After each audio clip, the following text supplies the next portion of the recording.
મેં એવું પૂછ્યું હતું કે અમદાવાદ અને સુરત જિલ્લામાં આખામાં કેટલા લોકોએ સ્વરક્ષણ હથિયારનું લાયસન્સ લીધું છે પોતાના માટે, સિક્યુરિટી ગાર્ડ કે પાક રક્ષણ કે અન્ય કોઈ લાયસન્સની વાત નથી કરી, માત્ર માણસ પોતે કમરે લટકાવવાની રિવોલ્વરના લાયસન્સો કેટલા લોકોએ લીધા છે. સુરેન્દ્રનગરના અમારા કોળી સમાજના આગેવાન અતુલભાઈ વેગડ વર્ષોથી ત્યાં કામ કરે છે, સમાજ સાથે સંકળાયેલા છે, પાર્ટી સાથે જોડાયેલા છે. એમને પોલીસે બોલાવી અને સુરેન્દ્રનગરના એસપીએ એની ચેમ્બરમાં બોલાવીને 2 લાફા મારી લીધા અને કીધું કે જા તારી જ્ઞાતિને જઈને કહી દેજે, બહુ વાયડી ના થશો તો ટાંટિયા ભાંગી જશે. આવું સુરેન્દ્રનગરના એસપીએ અમારા કોળી સમાજના આગેવાન અતુલ વેગડને કીધું ગઈકાલે. લોકો પાસે હથિયારો છે, એ 8000 લોકોએ સરકારને એવી અરજી આપી હોય કે મારા જીવને જોખમ છે, મારા મિલકતને જોખમ છે, મારા ઉપર ભય છે, માટે મને બંદૂક આપો. બતાવે છે કે ગુજરાતના જે કોઈ પણ સુખી સંપન્ન લોકો છે એમને ગુજરાતની પોલીસ ઉપર કોઈ ભરોસો નથી, કાયદો વ્યવસ્થા ઉપર ભરોસો નથી, સરકાર ઉપર કોઈ ભરોસો નથી. એમને પોતાના કમરે રહેલી રિવોલ્વર ઉપર જ ભરોસો છે. કદાચ આંકડો વધુ હોય અથવા ઓછો પણ હોય, પણ ગુજરાતમાં ગન કલ્ચર જેવું યુપી બિહારમાં ગન કલ્ચર છે કે દરેક માણસ કટ્ટા લઈને રખડે છે અને ગમે ત્યારે ભડાકા કરે. આ પરિસ્થિતિનું નિર્માણ કેમ થયું કે લોકોએ લાયસન્સો લઈને હથિયારો લઈને ફરવું પડે? 14મી માર્ચે પાલનપુરની અંદર અમારા આમ આદમી પાર્ટીના જે હોદ્દેદારો છે એમના ઘરે જઈ પોલીસે એમનો પણ મોબાઈલ લઈ લીધો, ડેટા ચેક કર્યા અને તમારા ઉમેદવારોની યાદી અમને આપી દો અને તમને અમે જેમ કહીએ એમ કરો, નહીંતર અમે તમને ખોટા કેસમાં ફિટ કરી દઈશું એવી ધમકી મારી. કે અમને ભાજપનો સપોર્ટ છે, તું બહુ ભાજપની વિરુદ્ધમાં વધારે પડતું બોલીશ તો તારો સુરેન્દ્રનગરની બજારમાં વરઘોડો કાઢવામાં આવશે, એટલે તું તારી મર્યાદામાં રહેજે. ના કહેવાથી આવા કાળા ધંધા કરો છો, આવી દલાલી કેમ કરો છો એવું જ્યારે પૂછ્યું ત્યારે દરેક પોલીસે કીધું કે અમારી પાસે કમલમમાંથી ડેટા માંગવાનું અમને સૂચન કરવામાં આવ્યું છે.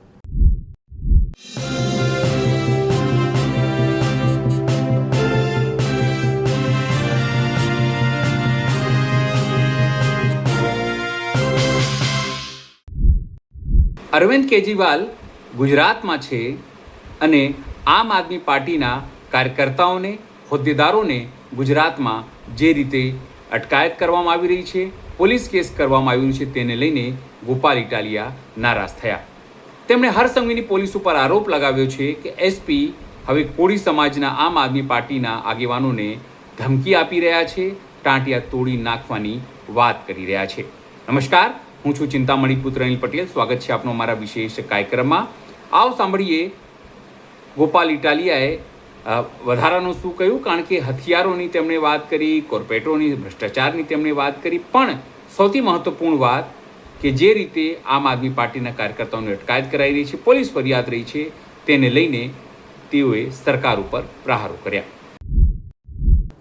ગઈકાલે વિધાનસભામાં મારો એક તારાંકિત પ્રશ્ન હતો, પ્રશ્ન ક્રમાંક 68થી મેં એક પ્રશ્ન પૂછ્યો હતો અને ગૃહમંત્રીએ મને લેખિતમાં જવાબ આપ્યો. જોકે એની વિધાનસભામાં ઊંડાણપૂર્વક ચર્ચા ઊભા થઈને જે કરવાની હોય એ નથી થઈ શકી સમયના અભાવે, પરંતુ જવાબ જે આવ્યો એ ચોંકાવનારો છે. મેં એવું પૂછ્યું હતું કે અમદાવાદ અને સુરત જિલ્લામાં આખામાં કેટલા લોકોએ સ્વરક્ષણ હથિયારનું લાયસન્સ લીધું છે પોતાના માટે, સિક્યુરિટી ગાર્ડ કે પાક રક્ષણ કે અન્ય કોઈ લાયસન્સની વાત નથી કરી, માત્ર માણસ પોતે કમરે લટકાવવાની રિવોલ્વરના લાયસન્સો કેટલા લોકોએ લીધા છે.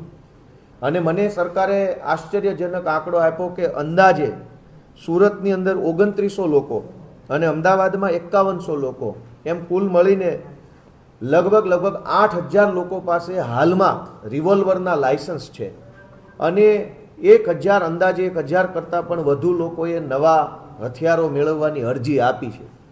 અને આ જે કાંઈ 8000 લોકો પાસે હથિયારો છે એ 8000 લોકોએ સરકારને એવી અરજી આપી હોય કે મારા જીવને જોખમ છે, મારા મિલકતને જોખમ છે, મારા ઉપર ભય છે, માટે મને બંદૂક આપો. સરકારે એને મંજૂરી આપી તો જ એની પાસે હથિયાર આવ્યું. આ આંકડો ખાલી સુરત અને અમદાવાદ 2 જિલ્લાનો છે. રાજકોટ, મોરબી, ભાવનગર, જામનગર એનો આંકડો તો હજુ બાદ. આ આંકડો એવું બતાવે છે કે ગુજરાતના જે કોઈ પણ સુખી સંપન્ન લોકો છે એમને ગુજરાતની પોલીસ ઉપર કોઈ ભરોસો નથી, કાયદો વ્યવસ્થા ઉપર ભરોસો નથી, સરકાર ઉપર કોઈ ભરોસો નથી. એમને પોતાના કમરે રહેલી રિવોલ્વર ઉપર જ ભરોસો છે, કેમ કે જો એમના ઉપર ગુંડાઓ, લુખ્ખાઓ, લફંગાઓ, બદમાશો કોઈ હુમલો કરશે તો તો પોલીસ કે સરકાર એમને નહીં બચાવે. એમને એટલે જ પોતે રિવોલ્વર રાખીને ફરે છે કે મારું રક્ષણ હું પોતે કરીશ, મને કોઈના પર ભરોસો નથી. અને જો સરકાર પણ એવું માનતી હોત કે લોકોની સુરક્ષાની જવાબદારી સરકારની છે, તમારે પોતે ચિંતા નથી કરવાની, તો સરકાર આ રિવોલ્વરના લાયસન્સ આપવાના બદલે વટથી એમ કહેત કે કોઈ જરૂર નથી લાયસન્સની, જાઓ બિંદાસ ફરો રાજકોટની, અમદાવાદની, સુરતની બજારમાં, કંઈ થાય તો અમારા ઇન્સ્પેક્ટરો બેઠા છે. પણ સરકારે બાંહેધરી આપવાના બદલે લાયસન્સ આપી દીધું કે તમે તમારું કરો પોતે. આ તો 8,000 લોકો છે અને આ તો 2 જિલ્લાના છે. મારું એવું માનવું છે કે ગુજરાતમાં લગભગ 1 લાખ લોકો અંદાજે રિવોલ્વરના લાયસન્સ લઈને ફરતા છે. મારો આવો અંદાજ છે, કદાચ આંકડો વધુ હોય અથવા ઓછો પણ હોય. પણ ગુજરાતમાં ગન કલ્ચર જેવું યુપી બિહારમાં ગન કલ્ચર છે કે દરેક માણસ કટ્ટા લઈને રખડે છે અને ગમે ત્યારે ભડાકા કરે. આ પરિસ્થિતિનું નિર્માણ કેમ થયું કે લોકોએ લાયસન્સો લઈને, હથિયારો લઈને ફરવું પડે છે? આટલી મોટી પોલીસ શેના માટે છે? તો આજે હું એ તમને બતાવવા આવ્યો છું કે પોલીસ લોકોના રક્ષણ માટે નથી, પોલીસ લોકોને સુરક્ષા આપવા માટે નથી. પોલીસનો આખા ગુજરાતમાં ઉપયોગ માત્ર અને માત્ર આમ આદમી પાર્ટીના નેતાઓને પકડવા, ધમકાવવા, ડરાવવા, જેલમાં પૂરવા, એમને જેલમાં પૂર્યા પછી પણ તકલીફો આપવા માટે આખા ગુજરાતમાં પોલીસનો ઉપયોગ થઈ રહ્યો છે. જનતાને ભગવાન ભરોસે છોડી દેવામાં આવી છે. જનતાનું જે થવું એ થાય, બુટલેગરો જે કરવું હોય તે કરે, ડ્રગ્સનું જે થવું એ થાય. પોલીસ આખા ગુજરાતમાં માત્ર એક જ કામ કે આમ આદમી પાર્ટીનો કાર્યકર નેતા હોય તો એને પકડીને જેલમાં પૂરો. ગઈ તારીખ 13મી માર્ચના રોજ સાબરકાંઠામાં અમારા આમ આદમી પાર્ટીના કાર્યકર્તાઓને ઘરે જઈને 3 કલાક સુધી સાબરકાંઠા પોલીસે ધમકી મારી, એના મોબાઈલ ચેક કર્યા, લેપટોપમાંથી ડેટા કાઢ્યો કે તમારા આમ આદમી પાર્ટીના ઉમેદવારો કોણ કોણ છે, સ્થાનિક સ્વરાજની ચૂંટણીમાં એનો ડેટા આપો. 13મી માર્ચે ધરમપુર પોલીસ દ્વારા પણ ધરમપુરની અંદર અમારા આમ આદમી પાર્ટીના જે હોદ્દેદારો છે એમના ઘરે જઈ એમના લેપટોપ, મોબાઈલ ચેક કર્યા અને કીધું કે તમારા ઉમેદવારોનો ડેટા અમને આપી દો, નહીંતર તમને અમે આમ તેમ કરી નાખીશું. 13મી માર્ચે વાંસદાની અંદર અને અમદાવાદમાં પણ અમદાવાદ પોલીસ ને વાંસદા પોલીસ દ્વારા અમારા કાર્યકર્તાઓને ધમકી મારવામાં આવી ઘરે જઈને, અને ત્યારબાદ પોલીસ સ્ટેશને લઈ જઈ 4 કલાક બેસાડી રાખવામાં આવ્યા અને કીધું કે આમ આદમી પાર્ટીનો બધો ડેટા અમને આપી દો. 14મી માર્ચે પાલનપુરની અંદર અમારા આમ આદમી પાર્ટીના જે હોદ્દેદારો છે એમના ઘરે જઈ પોલીસે એમનો પણ મોબાઈલ લઈ લીધો, ડેટા ચેક કર્યા અને તમારા ઉમેદવારોની યાદી અમને આપી દો અને તમને અમે જેમ કહીએ એમ કરો, નહીંતર અમે તમને ખોટા કેસમાં ફિટ કરી દઈશું, એવી ધમકી મારી. 15મી માર્ચે સુરેન્દ્રનગર પોલીસે અને ચોટીલા પોલીસે સુરેન્દ્રનગર અને ચોટીલાની અંદર કાર્યકર્તાઓને પોલીસ સ્ટેશને બોલાવી ધાકધમકી કરી, ઘરે જઈને ધાકધમકી કરી. એમની પાસેથી પણ વિધાનસભા અને જે ડેટા છે કાર્યકર્તાઓનો, ઉમેદવારોનો ડેટા દાબ દબાણથી માંગવાની કોશિશ કરી.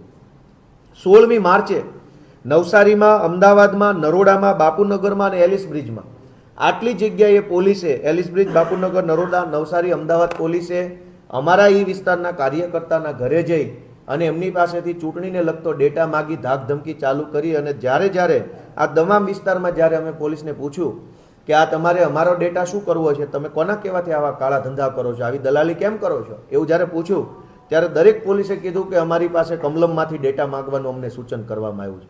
આખા ગુજરાતની પોલીસનો ઉપયોગ માત્ર આમ આદમી પાર્ટીના નેતાઓની પાછળ થઈ રહ્યો છે. પબ્લિક રામ ભરોસે છે, પબ્લિક ભગવાન ભરોસે છે, એટલે પબ્લિક હથિયારોના લાયસન્સ કઢાવવા લાગી છે. આ પરિસ્થિતિ ગુજરાતની થઈ છે. 17 તારીખે મોડાસા પોલીસે અને 24 તારીખને રાત્રે 2 વાગે અમદાવાદની અંદર અમારા આગેવાન અમજદભાઈ છે એમના ઘરે એસઓજી પોલીસ, મહિલા પોલીસ બધા ઘરમાં ઘૂસી ગયા અને સવાર સુધી ગાળીગલોચ કરીને એમની પાસેથી ડેટા કઢાવવાની કોશિશ કરી. આમ છેલ્લા 15 દિવસથી જોવો તો ગુજરાતના લગભગ જિલ્લા તાલુકાઓમાં એક સરખા પ્રકારે પોલીસે અમારા કાર્યકર્તાઓને પકડી, હેરાન કરી, ગાળીગલોચ કરી, ધાકધમકી કરી, ખોટી એફઆઈઆર કરી. આમ આદમી પાર્ટીના ઉમેદવારો કોણ છે સ્થાનિક સ્વરાજમાં, કોર્પોરેશનમાં, નગરપાલિકામાં એનો ડેટા કઢાવવાની કોશિશ કરી અને કમલમ સુધી આ ડેટા પહોંચાડવા માટે દલાલો બની, ગુલામો બનીને કામ કર્યું છે. ગઈકાલે સુરેન્દ્રનગરના અમારા કોળી સમાજના આગેવાન અતુલભાઈ વેગડ વર્ષોથી ત્યાં કામ કરે છે, સમાજ સાથે સંકળાયેલા છે, પાર્ટી સાથે જોડાયેલા છે, એમને પોલીસે બોલાવી અને સુરેન્દ્રનગરના એસપીએ એની ચેમ્બરમાં બોલાવીને 2 લાફા મારી લીધા અને કીધું કે જા તારીખ જ્ઞાતિને જઈને કહી દે છે, બહુ વાયડી ના થશો તો ટાંટિયા ભાંગી જશે. આવું સુરેન્દ્રનગરના એસપીએ અમારા કોળી સમાજના આગેવાન અતુલ વેગડને કીધું ગઈકાલે. એની સાથે સાથે અમારા લોહાણા સમાજના આગેવાન કમલેશભાઈ કોટેચા પણ ત્યાં કામ કરે છે. ગઈકાલે સુરેન્દ્રનગરના એસપી એને પોતે ધમકી મારી ચેમ્બરમાં બોલાવીને અને એણે એમ કીધું કે અમને ભાજપનો સપોર્ટ છે, તું બહુ ભાજપની વિરુદ્ધમાં વધારે પડતું બોલીશ તો તારો સુરેન્દ્રનગરની બજારમાં વરઘોડો કાઢવામાં આવશે, એટલે તું તારી મર્યાદામાં રહેજે. દીપકભાઈ ચિહલા છે અમારા આગેવાન, અને કુણાલભાઈ શાહ છે, પત્રકાર છે, આરટીઆઈ એક્ટિવિસ્ટ છે. આ બધાને સુરેન્દ્રનગરના એસપીએ બોલાવી, ચેમ્બરમાં બોલાવી ધાકધમકી કરી, પોતે માર મારી, બીજા પોલીસવાળા પાસે માર મરાવીને એવી ધમકી આપી કે તમે આમ આદમી પાર્ટીનો ઝંડો લઈને નીકળ્યા છો એ બંધ કરી દેજો. કેમ કે આ અતુલભાઈ, અમારા કમલેશભાઈ, દીપકભાઈ, આ બધાને હમણાં જ આમ આદમી પાર્ટી દ્વારા સુરેન્દ્રનગર મહાનગરપાલિકાના ઉમેદવાર જાહેર કરવામાં આવ્યા છે, અને એમને પોલીસ એવું ધમકાવે છે કે તમે આમ આદમી પાર્ટી છોડી દો અને આમ આદમી પાર્ટીનું કામ કરવાનું બંધ કરી દો, નહીતર તમારા ઉપર ખોટી એફઆઈઆરો કરી અમે તમને જેલમાં પૂરી દઈશું.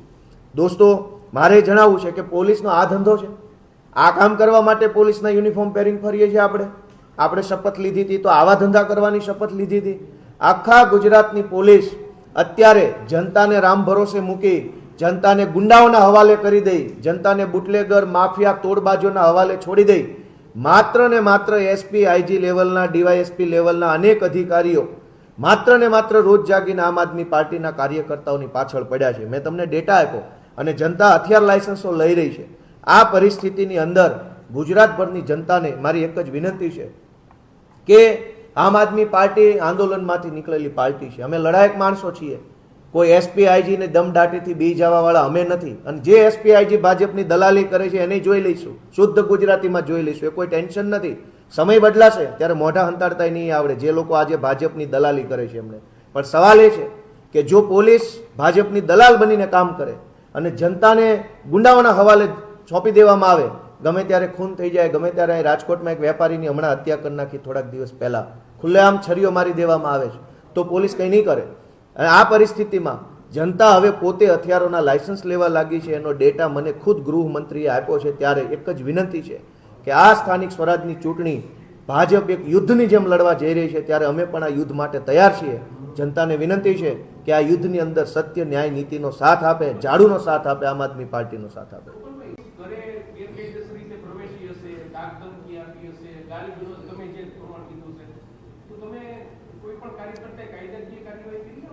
બધી જ જગ્યાએ અમે ફરિયાદ આપી છે, પણ અમારી ફરિયાદ ક્યાંય લેવામાં આવતી નથી. પોલીસે સ્પષ્ટ કીધું છે કે અમને ઉપરથી કમલમમાંથી ભાજપનો આદેશ છે કે ભાજપ આમ આદમી પાર્ટીના કાર્યકર્તાઓને ડરાવો, ધમકાવો ને એના ઉમેદવારનો ડેટા કઢાવી લો. અમે ફરિયાદ આપીએ છીએ. હવે ચોરને જ તે ન્યાયની ફરિયાદ આપવાની. બિલકુલ, કોર્ટે છે, એ ચાલુ છે પ્રોસેસ, એ કરશું. અમારા ધરમપુરમાં, વાંસદામાં, પાલનપુરમાં, સુરેન્દ્રનગર, ચોટીલા, નવસારી, નરોડા, આટલી જગ્યાએ અમારા જે કંઈ કાર્યકર્તાઓને હેરાન કર્યા છે એમાં અમે પોલીસની વિરુદ્ધમાં ફરિયાદ આપવા માટે સૌથી પહેલાં પોલીસમાં રજૂઆત કરી છે. આગળના દિવસોમાં જો પોલીસ સ્ટેશનેથી વ્યાજબી જવાબ લેખિતમાં નહીં મળે તો અમે એના માટે કોર્ટમાં પણ જવાના, કેમ કે આ બધી જ ઘટના હજુ હમણાં જ બનેલી છે, ચાલુ જ છે. તમે હમણાં કીધું કે ગૃહમંત્રીએ મને ડેટા આપ્યો, બિલકુલ, મેં વોટ્સએપમાં નાખ્યા છે, બધાના વોટ્સએપમાં મળી જશે. કેટલા લાયસન્સ ઇસ્યુ થયા છે? અંદાજે 8000 કરતાં વધુ લાયસન્સ 2 જિલ્લામાં છે, અને 500 કરતાં પણ નવા લાયસન્સોની અરજીઓ થઈ છે, અને એ તો ખાલી 2 જિલ્લાનો આંકડો છે. ગુજરાતમાં તો 33 જિલ્લાઓ છે. 2માં 8000 હોય તો 4માં 8 દુ 16000 થઈ જાય, તો 16 જિલ્લામાં કેટલા થાય? ખાલી રેન્ડમ આંકડો પકડીએ લોજિકથી તો પણ ખૂબ મોટી સંખ્યામાં ગુજરાતના લોકો હથિયાર લાયસન્સો લઈને ફરવા લાગ્યા છે. કેમ કે લોકોને ખબર છે કે અમને કંઈ તકલીફ પડશે તો પોલીસના ભરોસે રહેવાય એમ નથી, પોતાની સુરક્ષા સૌએ જાતે જ કરવી પડશે. ગોપાલભાઈ, કેજરીવાલ અત્યારે ગુજરાતના પ્રવાસે છે. દિલ્હીના એક મંત્રીએ શીશ મહેલ બતાવીને કેજરીવાલને રહેમાન ડકેત એવું ઉપમા આપી છે, શું કહેશો? આપણે સત્તામાં બેઠા છીએ તો આપણને જનતાએ કામ કરવા માટે મૂક્યા છે, ગાળી ગલોચ કરવા માટે નહીં. ભાજપના નેતાઓને વિનંતી છે કે માંડ સત્તામાં આવ્યા છો તો 4 સારા કામ કરો તો બીજી વાર આવશો, નહીંતર પાછા ફેંકાઈ જશો.